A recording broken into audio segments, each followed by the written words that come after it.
Florida. So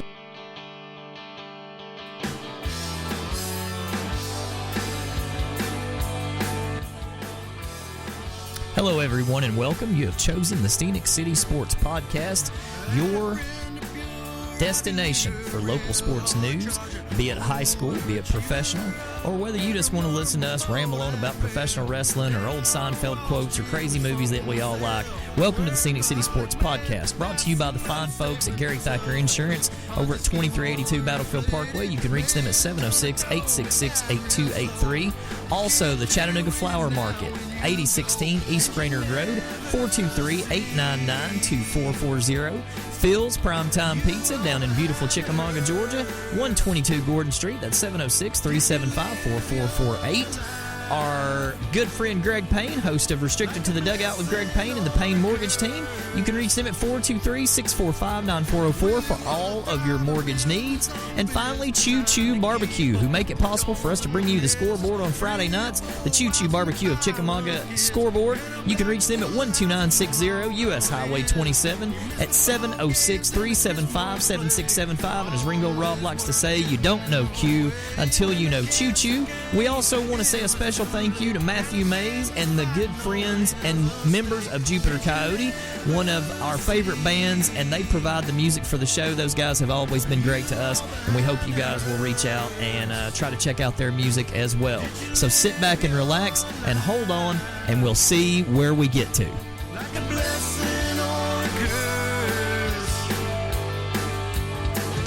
And welcome, everybody, to the SCS City Sports Podcast on this cold and rainy Wednesday afternoon. Rusty, Scott, and Rob in Studio X joining you guys live here. And special guest joining us on the podcast today, an old friend to all of us, and that is Coach Robert Akins, formerly of Boyd Buchanan, formerly of Ringgold High School in this area, and now has gone on to another area from us here in the Chattanooga area, but we still love him. We still like taking the opportunity to have him on board with us. Coach Akins, welcome to the show with us today. Thank you, Rusty. It's good to be here. I've always admired you guys and appreciated what y'all have done for high school athletics in this area, and I'm just honored to be here. 20 years, 22, 23. I came in. We first met you. I came in 96. Yeah. And coached in 97. I was about to say, because I started doing the show, it was Stump Show back in 2000, I guess. And I guess it was shortly after there when we, started covering Boyd Buchanan. I'm thinking, wow, it's been a long, long time. Oh, yeah. I remember the car cam coming back from the state championships game. I remember seeing that. That was pretty funny. So. I remember being told, hey, you boys got to ride to the state championship game. You can ride the bus with us if you want to. Yep, now, just want to make sure that you guys can get up there. Absolutely. We had more fun covering that team and that 3-year stretch probably than we probably had covering anything. You mentioned card cam, but that was the night of the freak snowstorm up there at CAK that we all about froze to death because nobody was prepared for that. That state championship game, I had to sneak onto the field the entire time. Oh, yeah, that's right. You did. Yeah. Stump had 4 tickets, and we had 5 people. And Scott carried a camera bag or something, and we just walked him right I had on. a big parking, a reporter's notebook, and the guy at security was trying to stop us, and he said, I need to see your tickets. I said, little fat guy on top of the hills got him, and Stump just did like that, waved the, the guy just went. He goes, okay, go ahead. And I got down there, I didn't have one, and I'm like, okay, because security was really checking to see if you don't have a pass, you're not supposed to be on the field. So I had, my big parking, I had my reporter's notebook, and every time security come over, I just walk over to a player and start talking, just start writing down stuff. And after the game, I'm standing right next to the championship trophy, and I was like, I can just grab this right now and take off, and nobody would say a word. But, you say that, for 20-plus years now, we always seem to get into a run with a school for a few years because they're having some great success. I think most recently maybe Meigs County's runs and Macaulay's runs, but we had that opportunity with you back in those days, and three straight years to a state championship. Right. You pulled away one. I know you're kicking yourself on the other one because you were 1.5 ways to get there. But what do you remember about that moment? Well, those 3 years. It's funny. The CPA, which was 2002 with Will, Will was such a competitor, and he was so nervous coming into that game. And now you see him on TV, and he's not nervous at all. Even with Malzahn down there. Sure. But he was so nervous, and I remember that game and how we had fought back, and one of the main things I remember is I think during that time they had college goalpost, and Will missed a field goal probably by 6 inches on a college goalpost. I remember that. And if it had been a high school goalpost, it would have been good. So there might not have been an overtime. So, and then a couple of years after that, 2004 year, I think the TSSAA started saying if you tied, both of you get to be state champions. And I thought, wow, you could have done that a couple of years ago. That would have been great, But I remember at CPA, this is a funny story. At the end of the third quarter, I had to pee so bad that I ran off the field and ran through Lipscomb. Lipscomb was playing next, and I ran through their locker room and went to the bathroom and got back out before the fourth quarter started. None of you folks out there get to know. Yeah, Coach that's right. wasn't sharing that with you today. There are no other sports shows in town that will bring you this kind of hard-hitting news. I just remember that, in that, I think it was the state championship year, when the year that we unveiled in CarCam, the whole thing, that game up at, I believe that was up at CAK. That's right. And that's when we talked about how, dang cold that game was. It's the only time I've ever interviewed a single coach ever anywhere. And I said, Coach, can we have a word? And you said, absolutely we can, but we're doing it in that house. We're doing that building right over there. Well, I said, yes, sir. And I think Pearden was the only one that was warm because he was on the bicycle. Yeah, he the had whole a hamstring time. problem. Yep. And he was on that bicycle the whole time, the whole game. So I thought about getting on it once or twice myself. It's 1A football, Coach, but looking back on it, what good players you had, what good coaches you had surrounded. Wow. Your son's a part of it. I mean, really, you could have took that squad to another level and had a lot of success. Oh, absolutely, and that was really a talented bunch of kids. And here's the thing: they wouldn't let me mess it up. A lot of times coaches mess kids up, but those players, those 3 years, wouldn't let me mess it up. They wanted to do everything they could to get better, and they kind of patrolled themselves and held themselves accountable. And when you have a team like that, it makes. And I had that team actually in 1997 when we went 10-0 and got beaten in the second round by BGA, who had Troy Fleming on that football team, who we stopped for a half. But our kids didn't look like they were great athletes, but they played like they were great athletes. So it goes to their attitude and their effort. I just had great kids. Great kids make great coaches, and it doesn't happen the other way around. If you don't have great kids, you can't be a great coach. Well, I remember a medium height young quarterback by the name of Akins that shut down a USC commit one night in the name of Patrick Turner. He sure did. The kid wasn't even on the field. He sure did. And, and Patrick Turner went on to have a fairly decent career at USC, but I don't think there would have been anybody in that place that night that would have bet you that Will shut him down that Drew shut him down the way he did. Absolutely. But by golly, he did. And I don't remember if it's that same year or the year after, but he torched Turner in a ball game. I think a playoff. Patrick game. Turner, yeah. Right. Was Battleground Academy? Is that where BGA said where he was? That's where he was. Yeah. Or the Good Pasture? No, good. No, it's BGA, I think. No, it was Good Pasture. Was it Good Pasture? I think it was Good Yeah, Pasture. it was Good Pasture. Okay, I'm sorry. We beat them there that night, and I thought there's no. The year before they had beaten us to death up at their field. They were running the wing tee and running the Sally play, and they just beat us to death. And then I knew that if we didn't stop Turner, we didn't have a chance.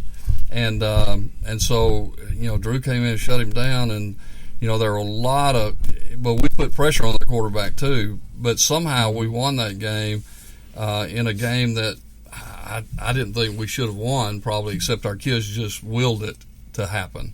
And but the biggest game during that series was when Lipscomb won the state championship that first year in 2002 when we lost to CPA, and we beat Lipscomb on our field 31-28 with Will at quarterback. And that's the only loss they had all year. They were 14-1 and lost to us. And Glenn McAdams, who's passed away now from cancer, he said, "I'll never play you again."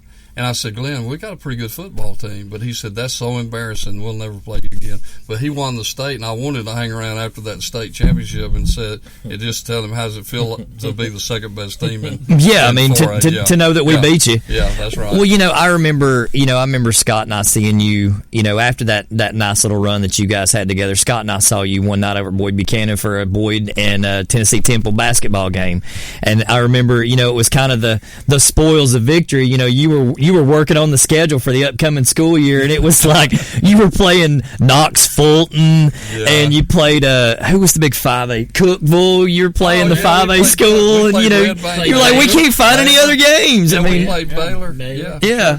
And Richland went through that same thing, when they had that run a few years back, and nobody would play them, and then all of a sudden they opened with like Calhoun and Dalton, and who all did they play? There was 2-3 other teams. Talked about that with me many times.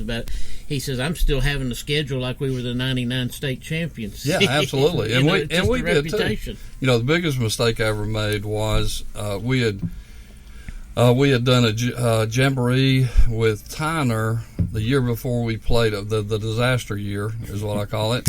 And you get to tell that story here in a minute. Yeah, okay, yeah, and you tell it funny. I mean, we laugh about it. Well, before that game, I was talking. Tyner was walking by looking at our kids, and we were in the gate over. I don't even know where we were, but I told my kids about David and Goliath. I said, and I told them that story. Man, they got fired up. And we went out for one quarter, and it was just a time thing. We made several fourth down plays, and we beat them like 8-7.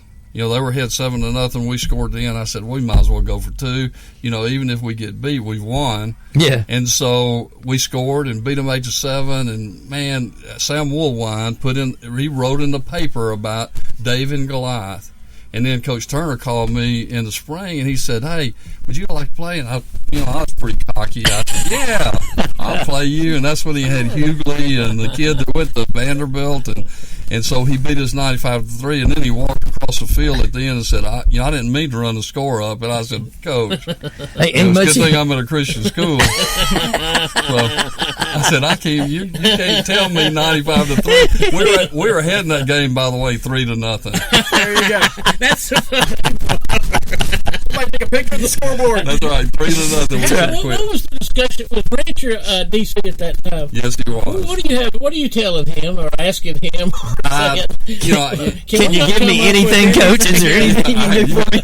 I didn't know what to tell him because they were just out athleting us, And I think after that game, I was so I thought, man, nobody will ever get beat that bad, And I remember, I think Grant, that night Grant went home with my keys, so I couldn't, and I was there till like 3 o'clock in the morning. 3 o'clock, I said, where are my keys? And I was in the coach's office, and I'd locked it up, and when I walked out the door, and I couldn't get in anywhere. And I didn't want to call home because I didn't want to wake anybody up. So at 3 o'clock in the morning, somehow I got inside the door of the high school building and climbed over the ceiling into my office. And Grant wouldn't answer the phone. So the next morning, finally, I got him. I was so mad at him.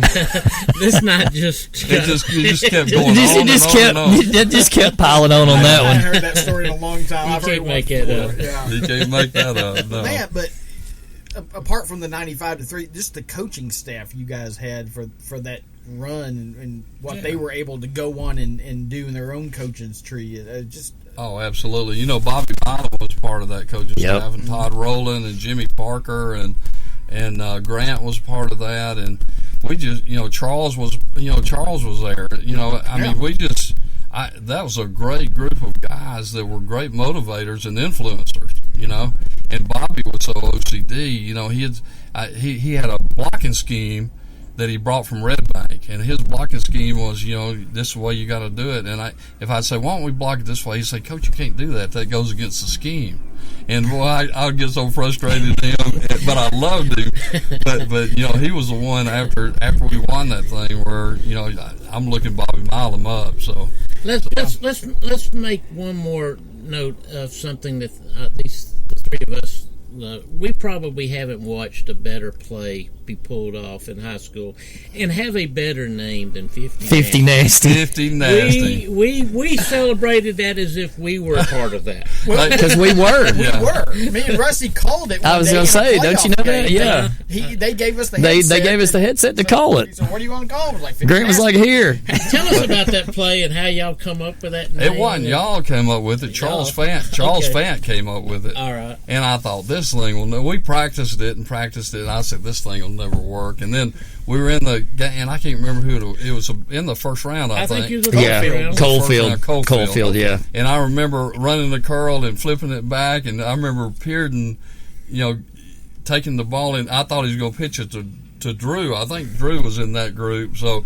I thought he was going to pitch it to Drew, and he didn't have to. He just walked in the end zone for halftime, and that was, it was phenomenal. I thought I never thought that play. Well, that's a smarter coach. It was right before halftime. Yeah, and I think it was like 50-0 was the final or something like that. Well, that was a cold night. It was a cold night. Yeah. As soon as that play started to develop, we were looking. We're like, that's a touchdown. It's fun to reminisce about all the great ball players that's been in Chattanooga, and I'm 59, so I played with a lot of those guys. But where do you think Pearden ranks as a running back in this town?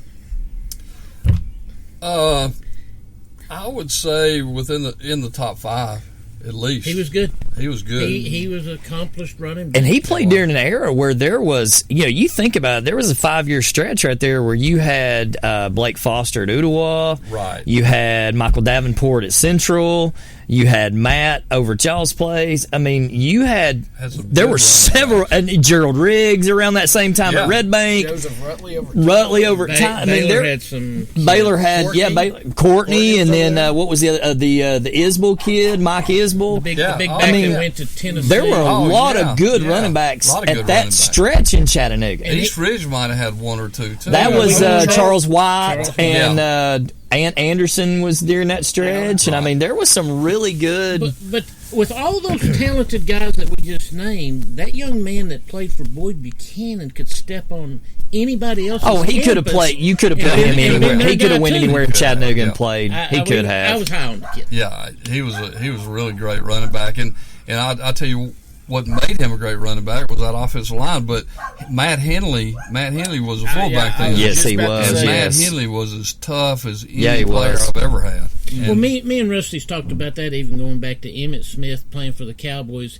and the fact that a fullback's not in the alignment much anymore. Not anymore. No. But it should be. But a tailback benefited from one more guy leading them through the hole. That's right. That's kind of they do that with sniffers now with tight end type people who are bigger, but there's no. I wouldn't pick anybody, not a tight end in anywhere other than Henley. I'd rather have him at fullback than a big tight end. Because he could, he was so agile, and he could run the trap, he could run the belly. When you ran the triple option, which we did with Drew, he could run the triple option, and you better make sure you close it down. And he wasn't like some 6'2", 245. No, he's just meaner than a snake. Yeah, no, he was mean as a snake. Yeah, one of the smallest kids on the team. But man, a lot of those kids on that team, and I hesitated to say it this way, but I grew up in media with y'all. I mean, literally the first playoff game I ever covered for Stump on Sports was with y'all. And, it's funny that you mentioned Coach Milam a minute ago. His daughter Brooke was writing for the Times Free Press at the time. Oh, that's right. And she and I just became fast friends on the sidelines. And every time I was over there, that's who I'd go find. Right. And we would share stories the whole time. What have you got? What have you watched? And we would, make notes and stuff. And, sure. And, but all those kids we got to because of especially Scott and I, but probably me more than anybody else. I mean, during that 3 or 4 year span, I was at y'all's place almost every week. Yeah, and I got to know so many of those kids on a personal level, not just as watching them on the field with Drew and with Will and Lord, I'm thinking Beagles' son, another Beagles, but Henley, all those kids, man, I just pile over in the middle of them, and they just talk freely around me like it was nothing. So I'd come back and be like, "Hey, listen, this is what's going on," But I had a ball with those kids, man. And then even later, the one we called the Flintstone Flash. The poor kid that got the touchdown called back in what would have been the second state championship. Yothar. Yeah. I mean, should have had, that should have been a touchdown. That got called back on a hold or something, I think. He was covered up, and that was my fault because we ran an unbalanced set, and he was covered up, and I knew even before he called it that they were going to call it back. So, but he was a great kid. He was a kid. And his Taylor Yothar, and his daddy Jerry would help. Oh, I love Jerry. He helped me more than anybody did, just about. And that was, and you had, Eddie Perry on the sidelines. Weston's dad always had that darn that big old turkey pot going with the balls over there, keeping them good and warm and stuff. And something he just said, talking about parents helping you. Then you came to Ringo, right? And I would imagine that you got plenty of parental help if you wanted. Oh, absolutely, yeah. And you come to Ringo and you have to. I'm the girls basketball coach for what? I'm doing what? Sharon Vaughn. I remember driving down. Who don't like me here? Yeah, that's right. Yeah. Well, I remember driving down and. I didn't get to talk to Sharon. I talked to the county office, and I was driving back Ottawa-Ringo Road, and Sharon Vaughn called me and said, "You get back down here right now." And so I got back down there, and she gave me the head girls basketball coach position. Who had just stepped out of that job? I don't know, but they probably should have stayed in it. She probably should have hired me to teach. I don't remember who had it at that time. I don't remember if they had it for a while either. I don't remember any of that. But anyway, Sharon hired me on the spot. She said, "I want you here." And then David Helton came in as my assistant, and he knew a lot of basketball, and he was good. We just didn't have a ton of talent, and there was a pretty good basketball team. I remember coming down. I came down and covered. Scott and I were down there one night, I think, for. It was Ringgold and maybe I was trying to remember who it was because I remember seeing you, talking to you, right. After the girls' game was over with because that was when I think Anthony Lumpkin was still playing for the boys' team at that time, and then Zach Ford and that had group, a good group good group of kids at that time, yeah. Well, we had Taylor Simmons and Cary Grant. We had a lot of the good girls. Mm-hmm. We just didn't have enough of them. They get worn out, and so at the end of the ball game, we'd lose a ball game because they were just so tired and they had to play the whole game. Yeah. So, and then, Coach, you stepped into what your love was. Head football coach for. If I've got my numbers right, nobody was there before. When the field's named Patterson, nobody was there before him. Right. So Patterson, Lamar. Well, there were people there before him. Were they? Because the Ringo program dates back to 1934. So there were several people, but then Don was there, and he was there for about 30 years. 30 years. Lamar, right. Sean, Gray, Coach Gray, and then now Coach Robert Akins, and what a run you've had there. We've had a good run, and we've had some good years, and of course we had no in 10 year. Let me say this, Coach. Okay. Let me be a little more frank. You took over a program that wasn't a football program. Right. Okay, right. It had a losing record. I've brought it up on many times. You're the winningest coach in the history of Ringo football. You took over a program that was not a winning football program, and now is. Yes. I salute you. I appreciate it ain't all that. about W's and losses. We've talked about it. Right. But that's what you accomplished. Well, and we had some really good kids come through there. That these country boys who I remember, we had in the 80s, from the very beginning, 70s and 80s.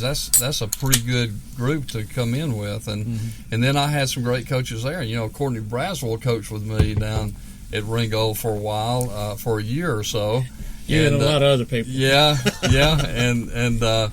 So Courtney came in and did a good job, and then I just had a lot of great coaches that have been in there. You have, and Scott stands on as many North Georgia sidelines as anybody in this room, and I'm always on sidelines. And we can all say this, it's really easy to recognize when a staff is following the leader and being a staff. Right. You're not calling timeouts for substitution. Yes. You got somebody handling things like you're right. calling substitutions. Timeouts for critical calls. Sure. And sure. And the other thing about your style, and I appreciate this because you have to bite your tongue and allow it to be this way. you let your coaches coach. Absolutely. You ain't the man for 48 minutes of every minute. Right. I mean, you're the man. I mean, and your staff understands that. But you stand back and do a really good job of letting them coach. Well, and I think that's why I've had Austin Crisp and Houston White, people who've gone on to be head coaches, is because you have to let them feel ownership with that. Mm-hmm. And if you don't let them feel ownership, then what they'll do when they become a head coach is they'll cut everybody out, and so that's disastrous for a head coach. And so you got to love these guys and realize that as a head coach, your job is to mentor and train these guys on what they should be when they become head coaches. And I think, I think I've done a good job with that. You got a tree. You've got an inch of it. You got a coaching tree. And I'm more proud of that, or as proud of that as the wins. More than anything, just the influence that those guys, Grant Reynolds and Charles Fant, and two good ones. Yeah, those are guys that are having tremendous influence on their kids. Two good ones. And but that, I don't think that's anything that I don't think I had anything to do with that. I think that's where their heart was anyway. And then you throw in the Austin Crisp and you throw in Houston White, and you throw in, all of our coaches, that have come through that program, and I think they've all been like that, where they try to save kids. A lot of times coaches would just throw kids away, and we give our kids 2 or 3, probably too many chances, and so.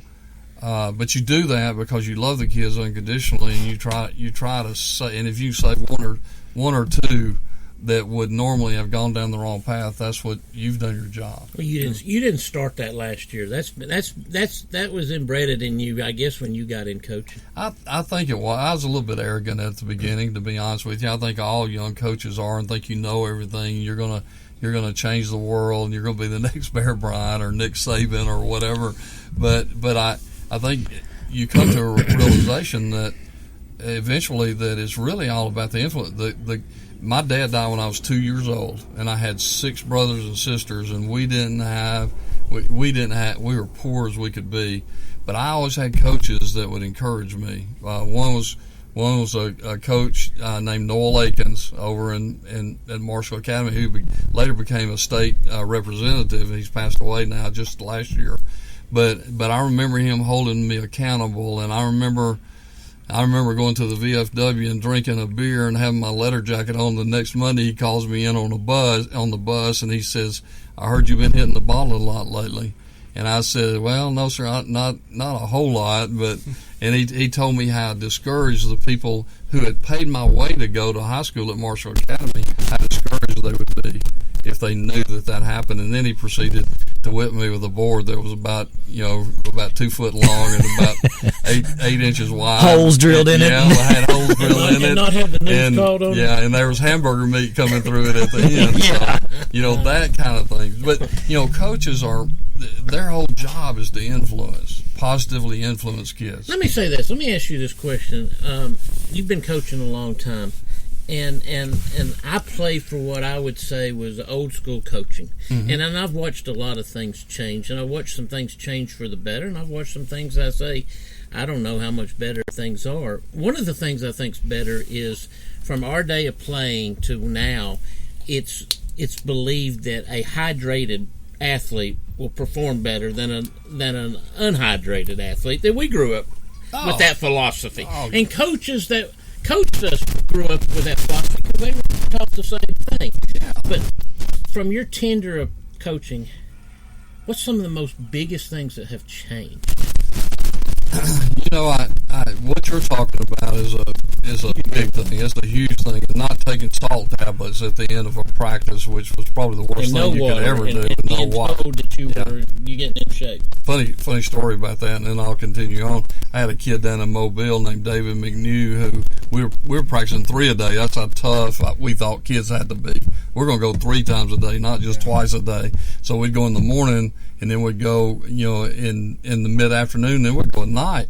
And we had practiced that morning, and it was hot, and I wasn't giving them any water, and then we practiced again in the afternoon, and it had rained after that morning practice, and I saw David McNew, who's my starting quarterback. I was working a number 2 guy, and I looked at David was laying face down beside the building, and I thought, oh my goodness, he's died on me. And I ran over there and I said, David, are you all right? And he was drinking water from a mud hole beside the building where the rain had run off that morning. It had mosquito larvae in it and all kind of stuff. But, he was one of the toughest kids that I knew. But, I think things have changed because now you have to find the leaders on your football team that can lead other people. And there's a lot of things that head coaches don't know, but the leaders on that team knows what's happening in the team. And so you've got to find those leaders who can go to them and will be assertive enough where they'll say, you're going to stop doing that, and hold them accountable. Mm-hmm. And I think you've got to do that these days. I would say one of the other things is, Coach, and we talked about this before, it's not a 3-month job. No. It might have been 40 years ago. Oh, absolutely. 4 months. It might have been, but it's not that now. Yeah, that's right. You're exactly right. And now, I'm going to be head of school over at Fayette Academy, and I'm going to have more time than I had when I was coaching. And that's a shame, but that's just the way it is. And, another thing I think's changed, I think the parents these days, we've gotten into such a wrecked society. There's a great place to go on that there's a lot of entitlement issues.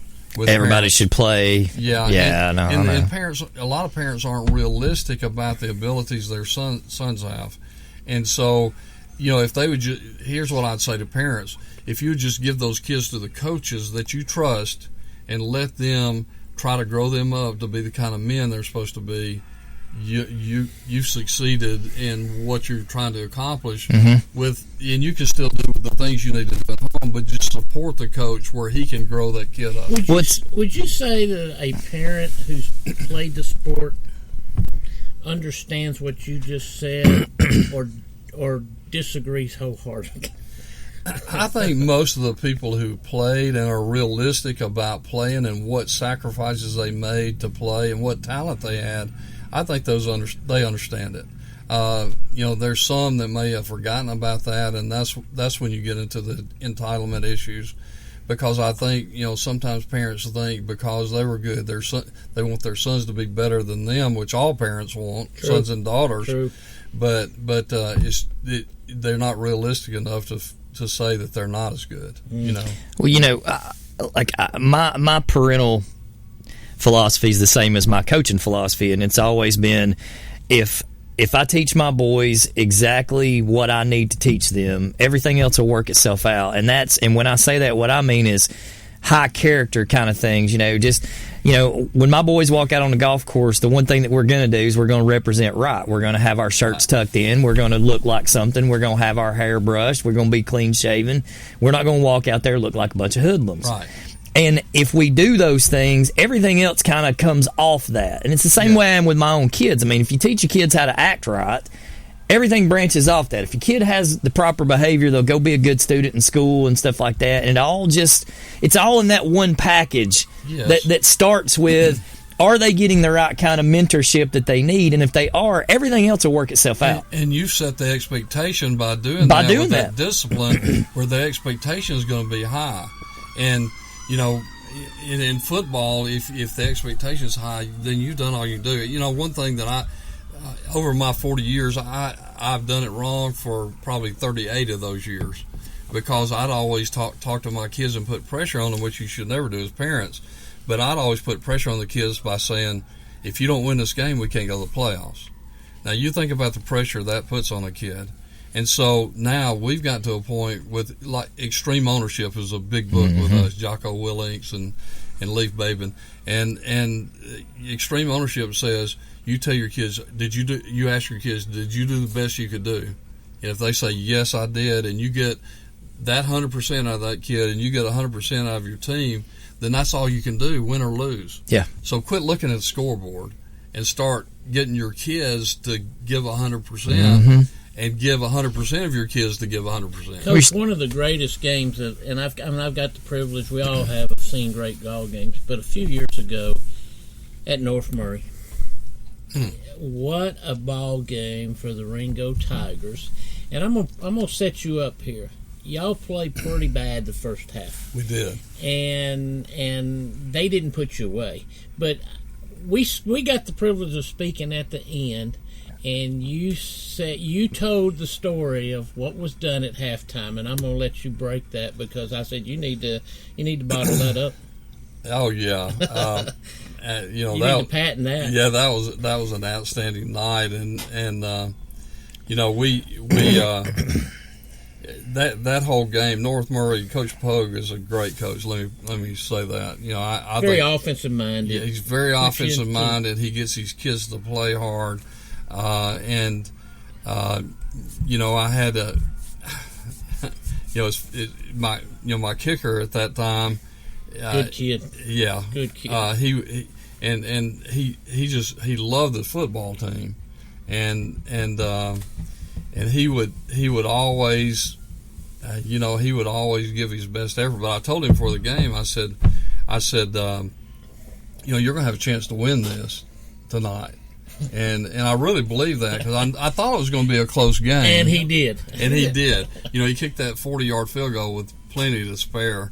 And, those are things I wish I could say I was a prophet, but I just felt like it was going to be close and he would have that opportunity. But you told your coaches, I'm going to back you up a minute. You told your coaches, let's not go in there and rip this team. Yeah. Tell them what you did. Well, at halftime, we just, we knew that we had not played well, but I knew that if we ripped them, they were going to play worse.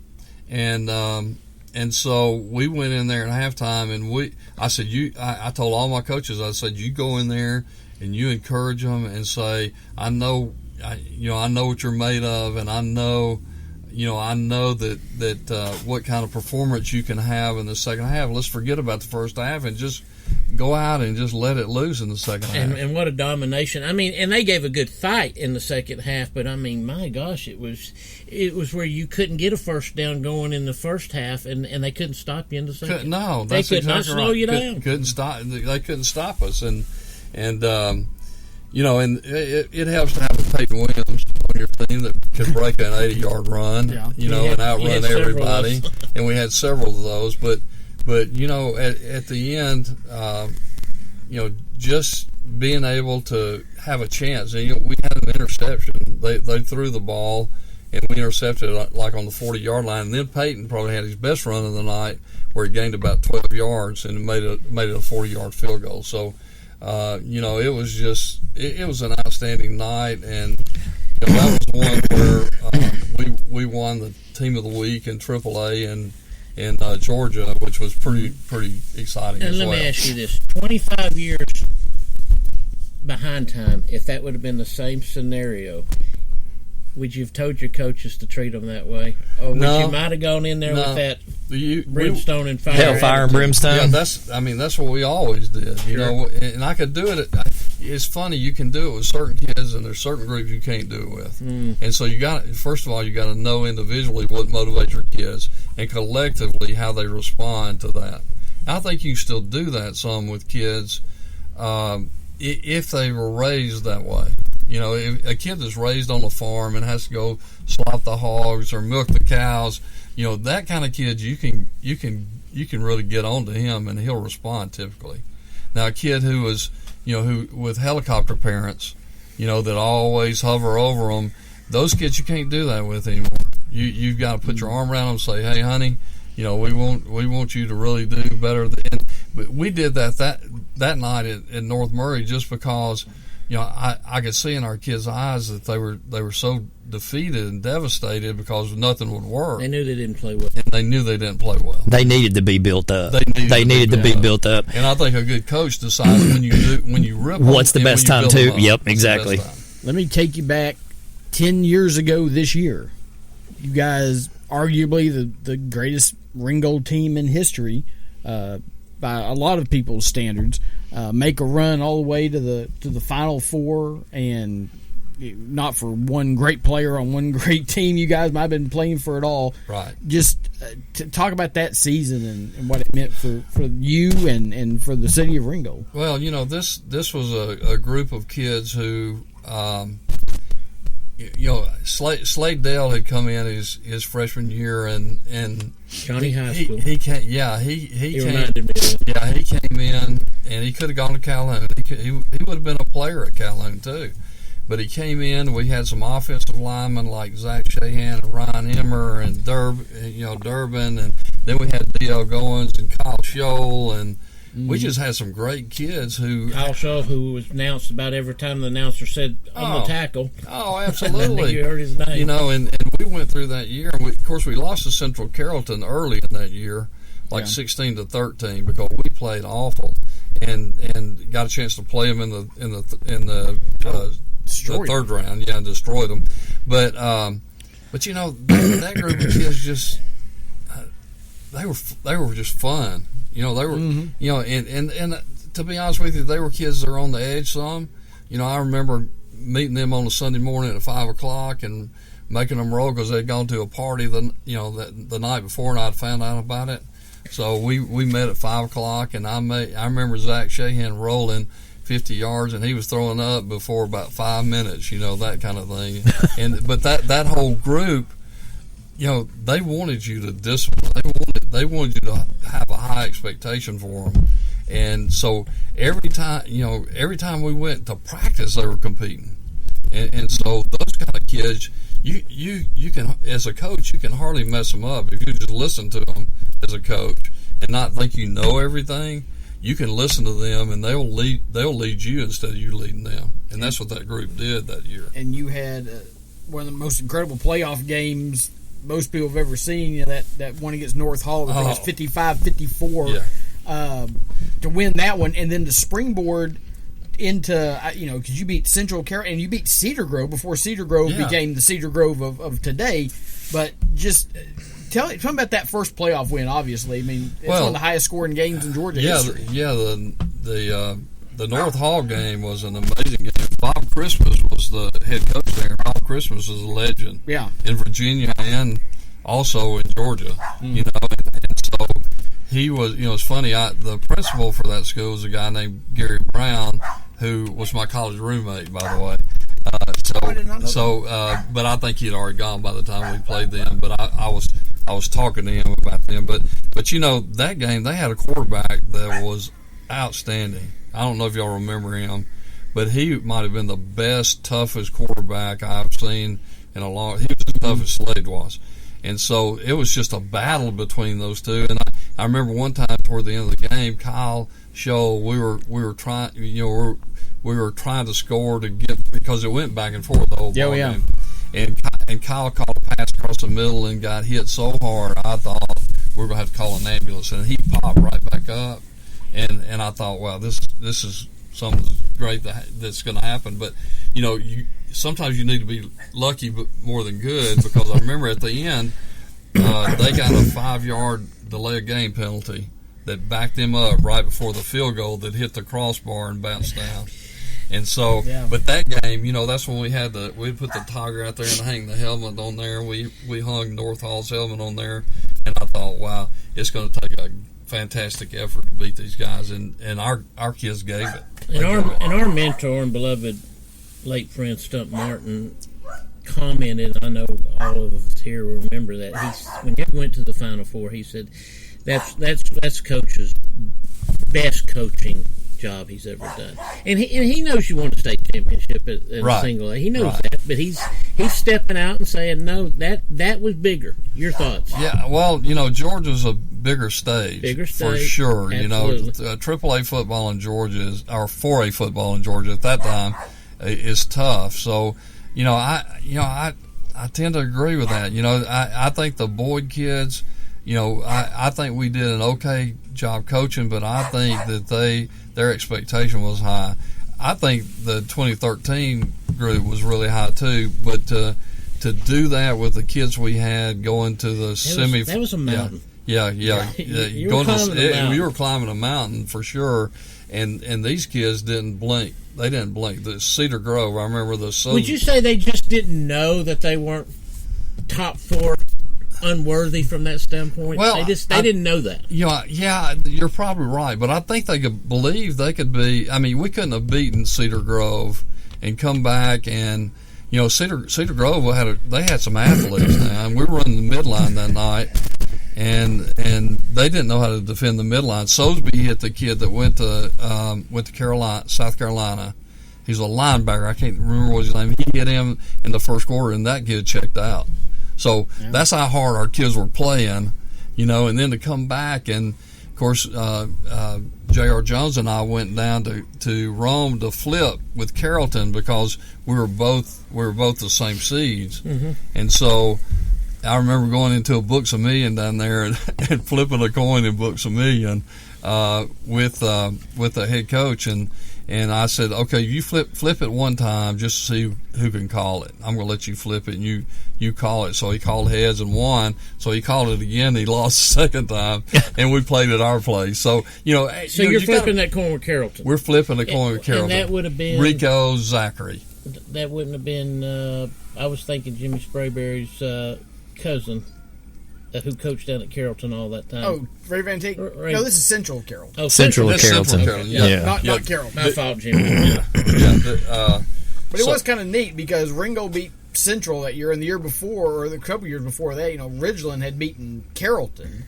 And that was kind of got my wrong. It was real neat to be up here at this time in North Georgia when you had that Ridgeland team and that Ringgold team back to back. I mean, we were on the map in North Georgia as far as. Do you remember the year? I remember me and Rob and Malibu Dave went over there, and that night, I swear it came a monsoon on that field. It's what eventually convinced Ridgeland to go to turf. Oh, the Ridgeland ring. And I remember there was and you walked out on the field, and I was looking through the camera lens, and I swear I thought you were going to lose your shoes because it looked like you were marring up to your ankles to even walk out there.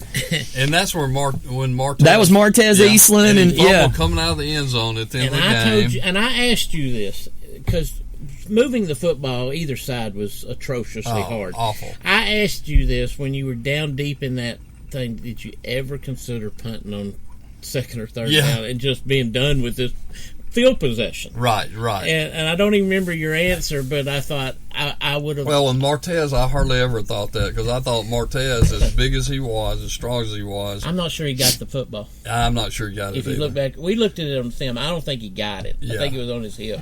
Went on the ground. Yeah, but then he was in the ambulance at the end of the game, and he made a miraculous recovery. I remember that. I think his feelings were hurt more than anything. All right. That's the thing. Well, I did lose a shoe on that field around that same time, but I remember that night I was covering. It was Gordon Lee and Bowden, and I was over at Gordon Lee before they renovated the stadium. We're up in that press box, and apparently the game you guys were talking about where you were at, they had evacuated everybody in the gym because apparently there was like a tornado warning. Yeah, we were in the press box. Me and Rob and Dave were in the press box. No, that game shouldn't have been played. Shouldn't allowed you. So we were sitting there in the press box, and all of a sudden this lightning's going off, and we're up here in that old rickety press box. I'm thinking, okay, are we safe or not? And I look at the scoreboard, and the scoreboard changed. Bowden went from 14 to 15 after a lightning strike had somewhere close. We're like, we probably don't need to be sitting there playing this football game. As we are approaching the end of the show today, I've got two questions, one serious one and one funny one, or one fun one, and I'm going to hold the fun one to the end. Okay. And I want to ask you the serious one first. In all the years that you've been doing this, you have went through a stretch where you have coached hundreds upon probably might even say thousands of kids at this point, okay? Right. But you've also had tons of assistant coaches along the way with you. Is it one side or the other? Where are the relationships the most important to you now? Is it former kids? Is it former coaches? Or is it a little bit of both? I think it's both. It's funny. In the past 2 weeks, I've gone to kids have invited me to their weddings. D.L. Goins got married, and Zach Morris got married last weekend. I really enjoyed going to those and seeing how the kids have grown up, and they're not just men; they're godly men. Who have children now and raising their children to be godly men and women. And so, I love that part of it. But I love looking in the paper and see how Drew Akins did at Walker Valley, or Charles Fant did, or Grant Reynolds. Those are things I look at, and so I can't both of those are important to me. You know, when a kid will come back and say, I have a kid that still calls me from Atlanta, Sean Anderson. I don't know if y'all remember Sean, but he played when Von Bell played at Ridgeland, and they had a war. I remember that night they had a war. Sean will call me and say, you know, he called me 2 days ago and said, Coach, you know, I'm trying to get back in shape. You know, what should I do? I mean, he's probably 32 years old, you know, but I love when kids call me, and he said, Coach, I'm going to keep calling you because I respect you, and you know that's the wins. It's not about winning ball games. Those are the wins. Yeah. When a kid comes back and says, you know, you changed my life. I respect you so much, and there's some that I probably didn't. There's some that I was talking about a kid named Brett Beckham today who played for me at Boyd, and he fell in love with a girlfriend and didn't come out in the summer. About 2 games in the season, he said, Coach, I really want to come out. And I said, Brett, you can come out, but you're not going to play in any game during the regular season. We make the playoffs, I'll let you play. So he practiced every day, and in the Oneida game, we played Oneida in the first round. I started him. He had an interception at the end of the game that helped us seal the victory. And he's over at the place I'm going. So the guy, one of the board members at Trustmark, he works for him. So Brett was talking to him about how one of the best life lessons he's learned was something I taught him by not letting him just come in and start playing. He played on the basketball team too. Remember, he was the guard on the basketball team. Around the same time. And Blake, his brother's at Jackson Christian. But you hear all those stories and how they kind of mesh together, and it really, you know. And you got to do something. The other coaches, there's been other coaches get this opportunity, but not a lot. I mean, you coach your son. Oh, absolutely. There's just not a lot of folks that get that opportunity. No. You got it. Well, you know, I was his head coach, but let me tell you, I went to Charles Fant when Drew was playing, and I told Charles Fant, Drew Akins is your son. And if you don't get on to him when you're supposed to get on to him, guess who I'm getting on to? And Charles was Drew's daddy because Drew, he used to make me so mad because we would go on the field and he'd call me Dad. I said, you can't call me Dad on the field. You got to call me Coach. He said, well, you're my dad. You see them 2 golf bags sitting over there? Yeah.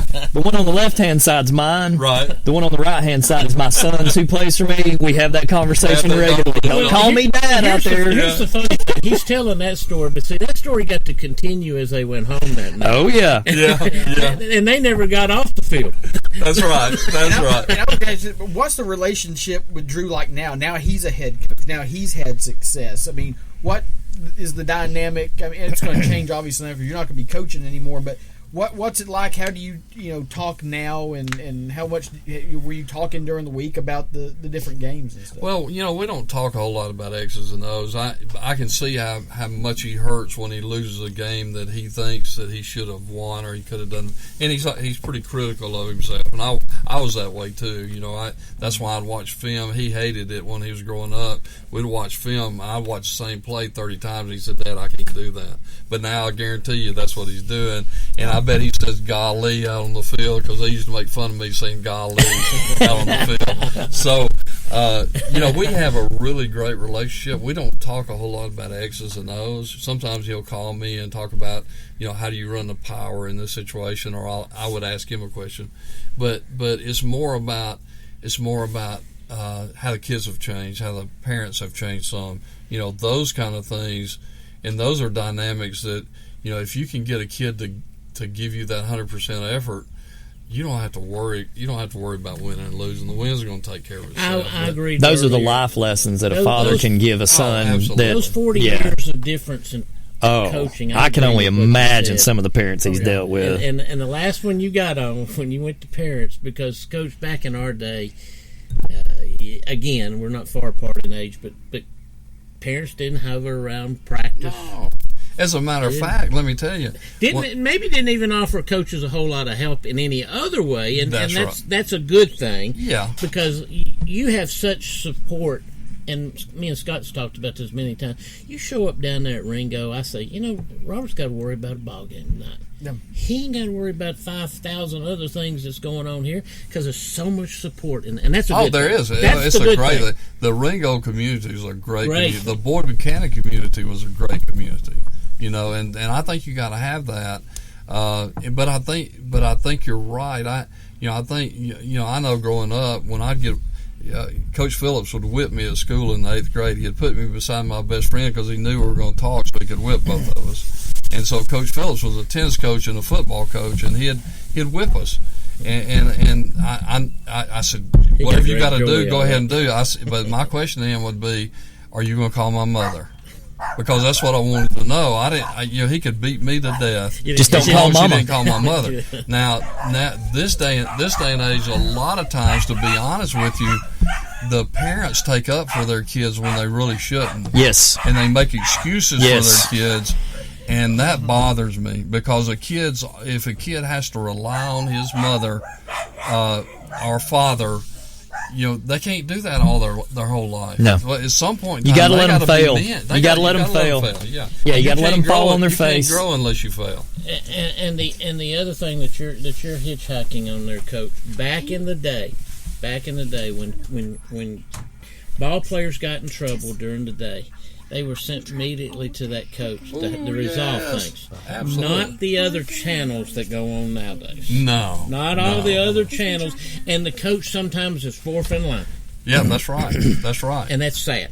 Yep. It's really sad that it's done that way, but it's been done that way for a while. Well, and when I was growing up, the teacher or the coach was always right. Regardless of whether they were wrong or not, they were always right. And that might not have been right all the time, but But that was the formula. You understood that formula. You understood that rule. All right, so we got about 3.5-4 minutes or so before we call it a show. So I've been holding this one to the very end because I always, every time I get you, I always want to ask you this question. But I'm trying to remember the exact year. All I know, I think it's like 01, 02. No, 03, 04, somewhere in that range. The border battle. Boyd Buchanan, fresh off a state championship against plucky Gordon Lee out of Chickamauga. No, Finley Stadium. It might have been 05. It's been 05 or 06. Oh, that's right. Yeah, so it was post that. Did they actually score? Well, to this day, I'll say no. Okay. I will say If you call no. a 5-yard line scoring. Yeah, because I sent the film to the TSSAA too. I have seen steel shot after steel shot Sure, that got shoved somewhere. that shows his knee is plainly down on the 1 yard line and he stretched across. So I won 261 games. If you're going to That's right.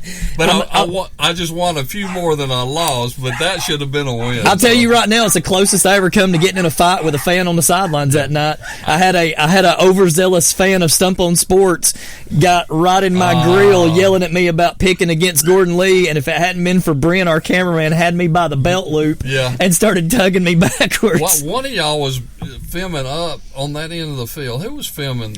That was Brent. That was Brent. Yeah, that was Brent filming right. We filmed right down the 1 yard line. Yeah. We got it. I mean, we showed it that night on the show If you a want to million say times. in defense, if you want to use this, referee was trailing the play. Yes. He wasn't standing in front. He was trailing it, so maybe his eyes didn't see Well, the and I goal think line. I brought that to the attention of TSSAA. Of course, they're never going to overturn a game. So, No. I loved Ronnie Carter, but he wasn't going to do that. But let me tell you one thing he did do up at, what was the name of this place? The ones at Gordonsville. Yeah. At Gordonsville, we went up there. I think it was Will's junior year, I think, is when it was. And they were shaking, and it was the worst officiating I'd ever seen. We had a play right before halftime where I think Pearden caught the ball. He caught the ball, and either there were 7 seconds on the clock, and either he scored or went out of bounds. It was like on the 1 inch line, and they let the clock run out. And I said either he scored or he was out of bounds. The clock should have stopped. Yeah. And I sent it to Ronnie Carter. He called me back and he said, "Let me tell you, that wasn't the only play they messed up in that game. They messed up at about 15 other ones." And he said they won't. He didn't let them officiate for 5 years in a playoff game. Wow. So I have a lot of respect for Ronnie. We saw some mistakes in the Georgia state championships this year, and Scott says they're doing some things to kind of remedy that. And with being able to review it. The sad part about that is that's great that we can review a championship game, but what about the semis? What about the quarters? What about all the ones that Thank you. didn't Well, get you're there? just opening Pandora's box once That's you right. once you So start those anything things like took that. place. Let me say this: these guys feel the same way about you that I do, and Stump would be the same if he was here. Coach, we've loved the hell out of you. Well, Yeah, I was gonna say I'm gonna sit here and tell you I love you. I ain't gonna beat around the bush. You've I been never make guy that for a us, and secret. We're gonna miss you. Well, y'all, what y'all have done for this community, for me specifically, I remember, y'all were part of the family. Y'all have always been part of the family, and so I've always felt that way. I wish Stump was here where we could talk to him, because I miss him. Oh, yeah. Like crazy. But y'all have always been a part of everything we've done, and when I think about my history as a coach, I think about y'all. Y'all are included in that, just like Charles Fant and Grant Reynolds and all the Kyle Shows, the D.L. Goins, the Drew Akins.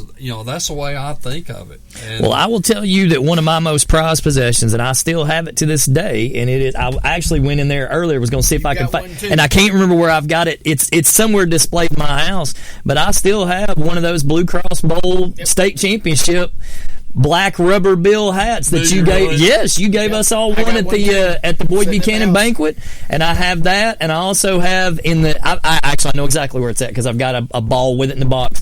I have I got a football on the sidelines of the field that night from the game, Right. and I just took a Sharpie and wrote the date, the score, and everything on it, and I put that with that ball, and I still have both of those. That's awesome. Are tucked away in my collection of sports collectibles. That's just one of my most prized collectibles. Well, y'all have influenced a lot of people, and y'all have influenced me, and I really appreciate. We your appreciate you friendship. saying that. I appreciate the love, and Yeah. I love y'all. Just y'all are the part of the love I have for the family that I've been fortunate enough to be associated with. Well, and we wished you every time we covered you that you got a W, because we wanted to interview you. Yeah. We wanted to interview you. Yeah. We didn't want to put your spot on the L's, and they were few and far between. Right. But you've meant that much to us. And if Stump was here, he'd say the same thing. Well, thank you. I appreciate That and the newspaper too, because you're always there. Be willing to talk, win or lose, and I certainly appreciate it as a writer. Well, Well, it's really about helping y'all with your job, and sometimes you don't feel like doing that, but that's part of what we're talking about. That's part of what your job is. You should want to do that, and you got to celebrate even the times when you don't win.